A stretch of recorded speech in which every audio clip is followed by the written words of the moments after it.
अभी आप सुन रहे हैं धर्मेंद्र निर्मलिया को।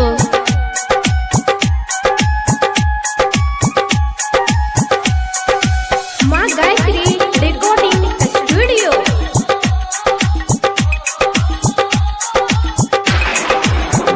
हे गे जान कहिया तोहर शादी है तो कहिया मटा कोरावा, कहिया तुझे वही ससुरावा गे जान, कहिया तुझे वही ससुरावा गे जान, कहिया तुझे वही ससुरावा गे जान, कहिया तोहर शादी है तो कहिया मटा कोरावा, कहिया तुझे वही ससुरावा गे जान। हेरे जान परसों हमर शादी छियै कल मट कोरबा, तरसू हम जेबै ससुरारवा रे जान, तरसू हम जेबै ससुरारवा रे जान, तरसू हम जेबै ससुरारवा रे जान, परसू हमर शादी छियै कल मट कोरबा, तरसू हम जेबै ससुरारवा रे जान।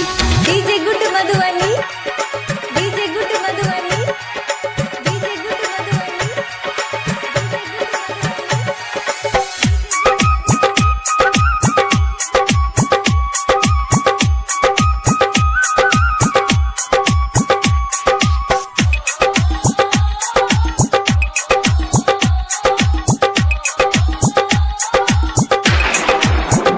हे गे जान कौन रंग सारी रहतो, कौन रंग में हाथी, कौन रंग रहतो से नूरावा गे जान, कौन रंग रहतो से नूरावा गे जान, कौन रंग रहतो से नूरावा गे जान, कौन रंग सारी रहतो, कौन रंग में हाथी, कौन रंग रहतो से नूरावा गे जान। हेरे जान पियर रंग के साड़ी रहते, लाले रंग मेहंदी, लाले रंग रहते सिंदूर वारे जान, लाले रंग रहते सिंदूर वारे जान, लाले रंग रहते सिंदूर वारे जान, पियर रंग के साड़ी है लाले रंग मेहंदी, लाले रंग रहते सिंदूर वारे जान।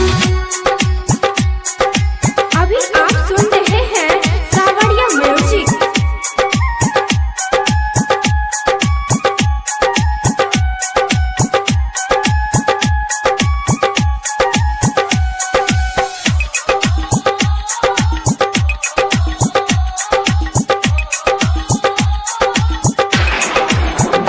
हे गे जान कथी के मरवा बनतौ, कथी के पोहरावा करतौ के कन्या दानवा गे जान, करतौ के कन्या दानवा गे जान, करतौ के कन्या दानवा गे जान, आ कथी के मरवा बनतौ, कथी के पोहरावा के करतौ तोहर कन्या दानवा गे जान। हेरे जान बास के मरवा बनते पियर रंग ओहरबा, बाबूजी करते कन्यादान वारे जान, बाबूजी करते कन्यादान वारे जान, बाबूजी करते कन्यादान वारे जान, बास के मरवा बनते पियर रंग ओहरबा, बाबूजी करते कन्यादान वारे जान। डीजे गुड मधुबनी,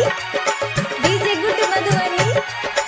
अभी आप सुन रहे हैं धर्मेंद्र निर्मलिया को।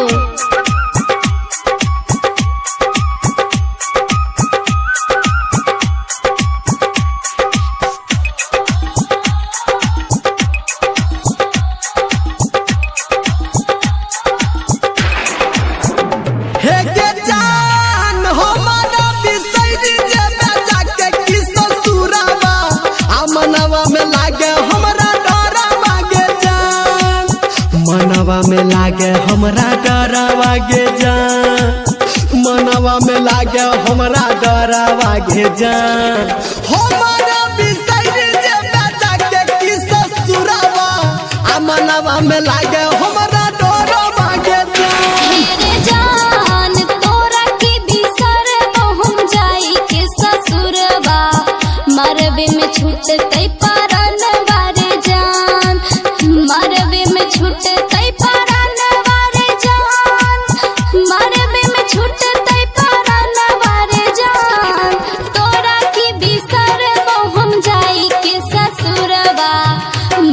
में छूटे तै परना बारे जान। हे के जान कहिया तोहर शादी है तो कहिया माता कोरावा आ कहिया तुझे बही ससुरा बागे जान आ कहिया तुझे बही ससुरा बागे जान। तरसू हम जय